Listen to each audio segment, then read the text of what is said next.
Noong panahon iyon, ang Panginoon ay humirang pa ng 72. Pinauna niya sila ng dalawa sa bawat bayan buong na matutuhan niya.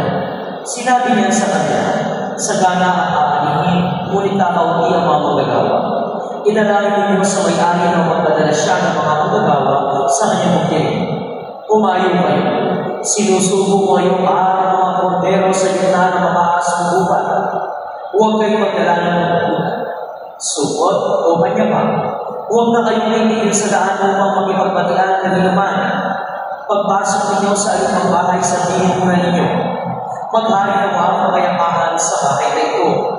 Kung maibigin sa kapayapaan ang nakatira roon, sa kanila ang kapayapaan. Ngunit kung hindi sila magkakapito. Manatili kayo sa bahay na ito. Hari ninyo inumin ang anumang idulot nila sa inyo. Sapagkat ang magagawa ay may karapatan bumanggap ng kanyang tuwa. Huwag kayong magpapalipat-lipat ng bahay. Kapag tinanggap kayo sa ilang bayan, kanin ninyo anumang ihari nila sa inyo. Pagalingin ang mga kaisagit doon at sabihin sa bayan na lalapit na ang paghahari ng Diyos. Mga kapatid, ang mabuting balita ng Panginoon. Magandang hapon po sa inyo. Minsan po may tatlong pari namin natutusan dahil may problema sila sa kisame nila sa simbahan. Yung kisame nila, punong-puno ng paniki. At kapag nag-i-enter sa simbahan kung may maraming sisimba, yung ihi ng paniki at yung tumi ay nahulog sa mga tao. Kaya tinanong niya ng isa ang kasama dalawang sabi, ano ang ginawa ninyo sa mga paniki? Maraming sa amin. Ang sabi ng mula, ako bumalik ako ng area at pinagbabarin ko sila. Namatay naman yung palahani.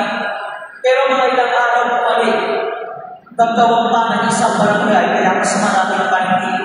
Ang namunta at nakatira ngayon sa isang nila sa bahay. Ang sabi ng mga lima, ako naman ang ginamit ko, bumili ako ng chemical spray at mga tatlong araw, hindi na sila umaalis kasi naibig na sila. Kaya ayaw mas marami ang panibig na nag-stay. Ang sabi ng mga ito, ako hindi man ako masyadong gumastos eh. Wala nga akong gastos kahit piso. Ang sabi ng isa, ano ginawa mo? Ako kumuha lang ako ng baptismal water, dininyagan ko yung mga panibig at pinapasok ko lang ang bumalik. Iba ganyan ang mga Katoliko. Pagkatapos mag-ibigay, makikita mo na lang sila parang panibig na palipad-lipad sa labas ng simbahan. We are sacramentalized, but not evangelized. Ano po ang ibig sabihin nito? Madali sa akin na maging Katoliko, madali ang maging Kristiyano, magkaroon ka lang ng baptismal certificate, Kristiyano ka na, Katoliko ka na. Pero sa atin na basa ng Evangelyo, hindi na paalala ng Panginoon, by the virtue of baptism, meron tayong accountability. Ano ang nangyari sa mga disipulo, mga apostol? Pinadala sila, 70 sila. Pinadala sila by air. At ang sabi ng Panginoon, sinusubo kayo, pinakadala ko kayo sa mga tao na parang ang buba sa gitna ng mga aso. Huwag kayong magdala ng ganito hanggang kanina ng ganito. Travel life ang sabi ni Jesus. Kasi pag mas marami kayong bagay, pag marami kayong bata, sa pagpapalaganap ng mabuting balita, mas mahihirapan kayo. Sa buhay natin, tatlong news lang naman ang dala-dala natin. Una, bad news. Pangalawa, good news. At pangatlo, fake news. Yan ang dala-dala natin. Pag ginagawa ko, mga tao, mas mabalikin. Good news o bad news. Yung iba ang sinasabi, unahin na muna ang good news para kapag gano'n, mas marami naman po yung saya. After that, masasaktan naman sa bad news. Yung iba naman, kapag sinabi sa kanila, ako, ulay mo rin pati sa at least may consolation after the bad news, good news naman. Yung iba naman, walang ginawa kundi puro news na lang ang daladala at gusto pakinggan sa buhay. Pansinin niyo, yan ang unang hamon na ibangin sa atin. Paano ba natin pinapalaganap si Jesus? Paano natin daladala si Jesus para ipangaral sa ibang tao? Sa mga magkakaibigan, kapag nagsimba kayo o sa pamilya, after magsimba, pinag-uusapan pa ba natin yung homily? Pinag-uusapan pa ba natin yung gospel? O pinag-uusapan natin yung kaaway niyo magsimba? Yung tao na matang sa inyo na hanggang ngayon, hindi nagbabayad. Minsan po, may kumalapit sa akin at sinasabi, Father, pwede bang ipagdasal po ako? Sige po, dahil ano po yung intention ninyo. Kasi po, Father, kapag nagsisimba ko, nandun din yung tao ayaw kong makita.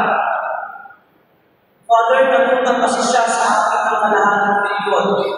Ang dasal ko kasi, Father, sana makayag na siya. Pangako sa kanya kasi, Father, sa Panginoon, Lord, sana huwag mo nang maningil sa akin yung pinatawag ko. Kung kayo po ang Diyos, sino mo nang pakinggan ninyo? Yung nangutang o yung pinagkautangan? Di ba? Maninig rin kayo? O kaya naman sa Facebook, sa social media, ano yung unang pinapost ninyo about Jesus pa? O kaya naman, kapag nag-post ka ng about Jesus, may mag-comment sa'yo, pwede nga, totoo ba yan? Coming from you. Ikaw ba yan? Diba? Tapos mag-Bible ka lang may blessing na natanggap sa buhay mo. Tapos may minong pa ang music, I just wanna thank you, Lord. Diba?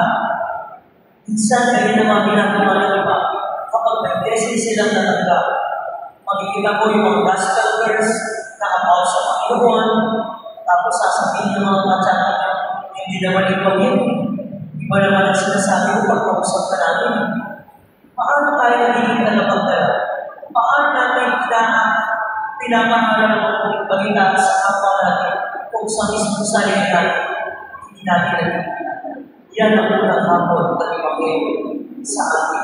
Pangalawa, kung mapapansin nyo, yung pag-send ni Jesus ng kanyang mga disciples by air, by news. Alam niyo mo ba bakit by news? Meaning to say, we are accountable to each other. May pananagutan tayo sa isa't isa. Sa pagpapalaganap ng mga balita, dapat may kasama tayo. Unang-una, para may mag-correct sa mga balita.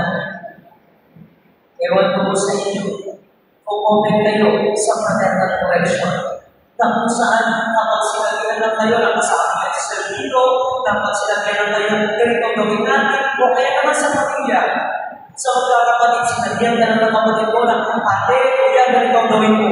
Minsan, hinasa mo sa mga natin. Diba? Diba yung pagtuwing ng bali natin, hindi naman para sa atin. Pagpus, kung sa atin, itutuwing natin. Hindi naman para sa pagpapakapunin natin, pagpus doon sa tao. Hindi naman correct natin. E minsan naman, Father, bakit ka correct? Mas mataling ko kaya ako dyan. Mas mayaman kaya ako dyan. Mas matanda kaya ako dyan. Mas marami kaya ako alam dyan. At marami akong tama dyan. Kahit na natin na sa isang balik. Kasi Father, may tama ako sa lahat. Kaya natin naisip ko kung yan ang ibig ng Panginoon sa atin. Kailangan may maakbay tayo. May talakbay tayo dito sa mundo. Kung paano natin pinapangaral at pinapakita sa kapwa natin ang mabuting balita na itinuro sa atin. Dalawang bagay ang hinihingi ng Panginoon sa atin. By the virtue of the baptism, meron tayo tinatawag accountability bilang Kristiyan. Una, anong balita ang ipinakala sa buhay? Good news. values o hanggang ngayon, failures. Pangalawa, tayo ay pinadala ng Panginoon para ipagdarating yung sarili natin sa kapwa natin, para mamabuti ang kapwa natin, para maging banal ang kapwa natin sa pamagitan ng pag-iisa. Yung na sinadalin or sinadong church. We walk because God is all that doing us.